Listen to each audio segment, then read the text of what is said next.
I feel bad for Lars. Ever since his release in Tekken 6, people have hated this guy. Being an incredibly overpowered and easy character to pilot meant you couldn't escape Lars. He was just everywhere. Online, in tournament, it was all Lars. And this, combined with having a very divisive playstyle and design, definitely didn't help with his likability through the Tekken 6 and Tekken Tag 2 era. Coming into Tekken 7, the hatred for this character was at an all-time high, and to everyone's surprise, he ended up being bad. He was nerfed incredibly hard and remained as one of the worst characters throughout the lifetime of Tekken 7. During Tekken 7, people definitely warmed up to the character now that he didn't feel like he was cheating whenever you fought him, and you didn't have to see him in every single tournament set. Despite that, Tekken 7 was a rough time for Lars players, but the community stayed loyal, and that loyalty seemed to be rewarded with the announcement of Tekken 8. Things were looking up for Lars and his player base. And here we are now, well into Tekken 8's lifetime, and Lars is back where he started, becoming one of the most hated characters in the game. He isn't even hated now because he's overpowered like he used to be, or like other certain characters in Tekken 8. While the community has been very back and forth on his placement on the tier list, it seems now to be more commonly agreed upon that he's just a middle-of-the-road character. Still very strong, like every character in Tekken 8 is, and certainly a big improvement over his Tekken 7 counterpart, but nothing special in a sea of broken characters.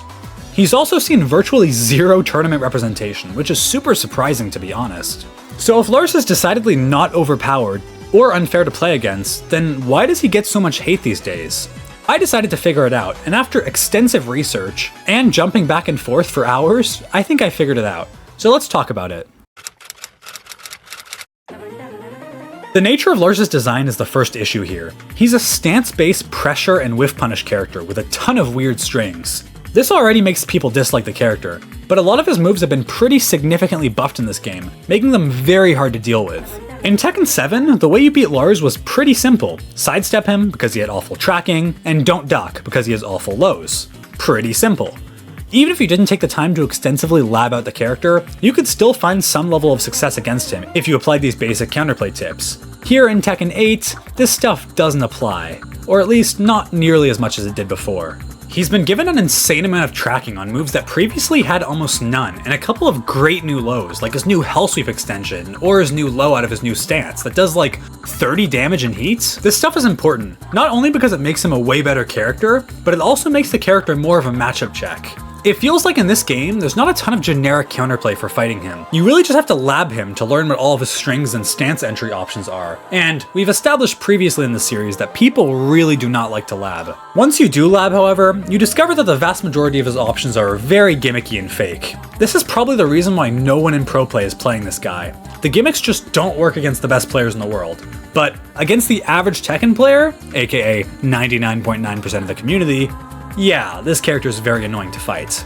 Like Alisa, he can threaten you from almost any range with his stances, and now has the ability to jump back and forth like a madman in his dynamic entry stance. This isn't very important to why people hate him, but I just think it's pretty funny. He's just like the ultimate ADHD character, and I love it. In all seriousness, him being able to pressure you from any range is really frustrating to deal with, as with any character who has options like these, but it starts getting really annoying when you factor in his new moves. So let's talk about them. Lars has gotten some really annoying stuff in this game, so let's start with the one that's easily the most discussed right now. His Dynamic Entry 3 is a pretty poorly designed move. It's a move with incredible range that tracks, and is a heat engager, and is also plus on block and takes him into stance. While there were previously ways to option select his stance mix-ups after landing this move on your block, that was removed a few months ago for some reason, making his Silent Entry 1 follow-up uninterruptible on block. This is not fun to deal with. A heat engager into another guaranteed heat engager, and there's nothing you can do but block.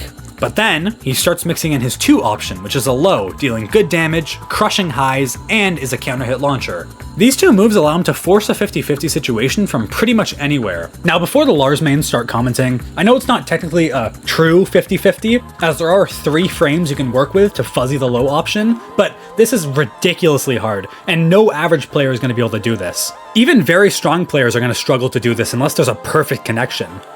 And then he starts mixing it all up, sometimes doing nothing after the Dynamic Entry 3, and instead will just hold down to access his brand new stance, giving him access to some even more crazy options. Sorry to interrupt this video, but if you guys are enjoying this and want to support more scripted Tekken 8 video essays like this, please consider subscribing to support the channel. I hate doing these, but the YouTube algorithm can be pretty scary and random, so I really appreciate you guys helping me out so I can move closer to my dream of hopefully one day doing these little videos as my job. Thank you guys so much, and let's get back to the video. Just not a fun move to deal with at all. It honestly makes you just stand still sometimes and hold back because you feel like there's no counterplay. You really just have to guess right. He gets even stronger in heat, gaining access to another insane move, his forward 3+4, another infinite range plus on block tool that gives him another forced 50-50. Only this time, it has full armor, so you can't even interrupt the startup of the move. The same 3-frame window to fuzzy guard applies here, so it's starting to make sense why we don't see Lars a lot in pro play. The strongest players in the world offline will be able to do this, but everyone else, I don't think so. For some reason, he can use like 3 of these before running out of heat, and even as someone who likes Lars, I can definitely say that it's very annoying to deal with. Annoying is the key word here. All of this stuff is strong, but everyone has strong options in this game. Remember, Lars is still taking a risk here. It's less about the moves being overpowered and more just the fact that they're not fun to deal with when playing against him. Forced situations where you just have to guess are never fun. This is one of the big reasons why Alyssa is so hated. On top of these moves, he has a lot of other stuff that's just annoying to deal with. His up forward 3+4 is another bad but gimmicky move Lars players love to spam in ranked. He jumps ridiculously high, evading almost all attacks, and does a ton of damage if it beats your move. He can also mix it up with a throw, and thank God he only has 1+2 breaks. This would be way more annoying to deal with. Besides this stuff, he just has a lot of other smaller things. An annoying orbital to deal with, low-high stance transition strings, fake pressure in every direction, and combine this with his very strong whiff punishing and block punishment, and you have a character who's not fun to fight. He also has some of the best wall travel in the game, so if he does get a hit on you, you're taking a ton of damage. Lars lacks the 1 or 2 broken top tier moves that a lot of other characters have previously had, like Reina's forward 2 or Victor's while running 2. Rather than a couple really oppressive options, he just has a lot of strong smaller stuff combined with a bunch of gimmicks. I feel like this is what keeps him from being a very strong character, but also keeps his win rate high in ranked mode. It doesn't help that he's a pretty easy character to play, and you can get very quick results with him online. You can honestly destroy people with a few simple flowcharts in almost any rank. Even in Tekken King, I've been able to get away with some pretty dumb stuff on this character. It might be because a lot of his animations are weird and unclear, or more likely, it's just because no one's actually labbed this character, or even knows how to punish anything. This might be an unpopular opinion, but I actually think Lars is harder to play than a lot of people think. He's still definitely an easy character overall, but I think getting to know all of his tools and when to use them properly takes time.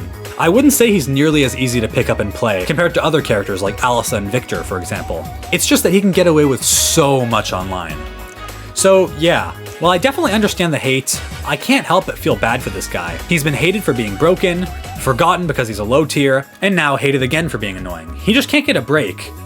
Honestly, Lars is kind of getting overshadowed right now by his half-sister Reina, who took a lot of his stuff like his Hell Sweep and Back 1, and is just better in every single way. Better stance pressure, better movement, better poking, and better wall carry and damage, which was always his strong suit. So to my Lars mains out there, you guys have my utmost respect. Don't let the hate get to you. I still like the character, even if no one else does. Anyway, that's about all I've got for this video.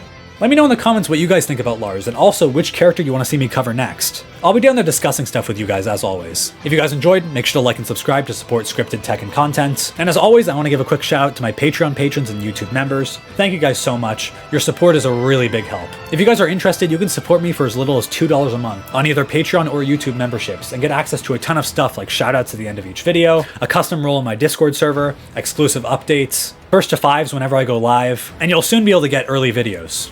But yeah, that's about all I got today. Thank you guys so much for watching, and I'll see you later. Take it easy.